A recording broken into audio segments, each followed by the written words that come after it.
আমি নিজে প্রবাসী, প্রবাস খেটে এসে আবারও রাস্তায় বসছি, এটাই হচ্ছে আমার সবচাইতে বড় পাওয়া। তবে এর জন্য আমার কোনো দুঃখ নেই। দালালের দৌরাত্মের জন্য আমরা নির্ধারিতভাবে যে ক টাকা রেমিটেন্স আসছে, আবার যদি শিকড়ের দিকে আপনি নজর দেন তাহলে রেমিটেন্স যা আসছে তার চেয়ে আমাদের বেশি খরচ হয়ে যাচ্ছে।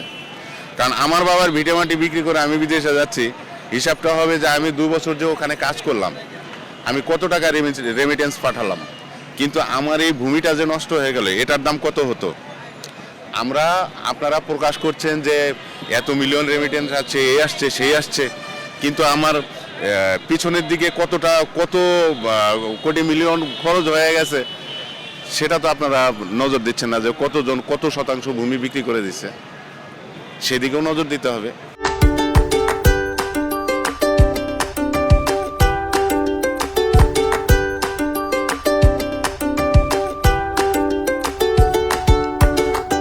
এখানে কেন মূলত আমার চাকরিটা ভালোই ছিল, এটা আমি করোনার খেসারত দিচ্ছি। করোনার 4 বছর ওখানে আমি কাটিয়ে কোনো ফলাফল আনতে পারি নাই। তবে 2 বছর ওই দেশের গভর্নমেন্ট আমাকে বেতন সেন্ড করে দিচ্ছে আমার মা বাবার কাছে।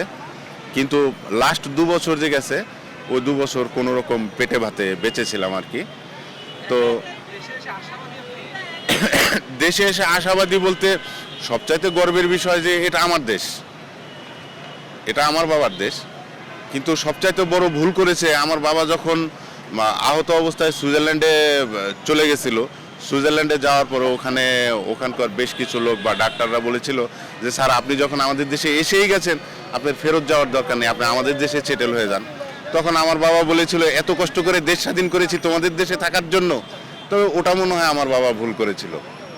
তো এটা আমার করোনার খেসারত না, আমার মনে হয় এটা আমার বাবা ভুল করেছিল, সেটার খেসারত দিচ্ছি। তাহলে তো আমার জন্মটা হওয়ার কথা ছিল সুইজারল্যান্ডে। তো আমার বাবা এই দেশকে ভালোবেসে অনেক ভুল করেছে।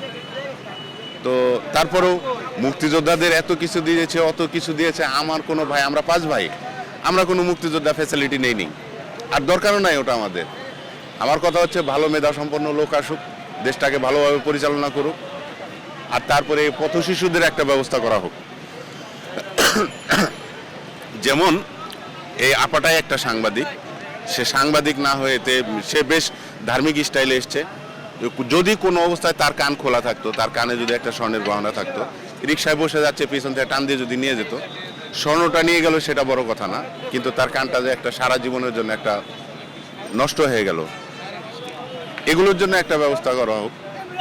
কয়টা কাজ করবে দেশের সরকার, কয়টা কাজ করবে? আর দেশের দলীয় লোক বুঝি না, নির্দলীয় লোক বুঝি না, শুধু সরকারের দোষ। আরে বাবা, খালি সরকারের দোষ দিলে হবে? নিজেদেরও তো ভালো হতে হবে, নিজেদের চারিত্রিক বৈশিষ্ট্যটাকে ফুটিয়ে তুলতে হবে। জানি না আমি ভুল বলছি না সঠিক বলছি, তো আমার ব্যক্তিগতভাবে এটাই আসছে।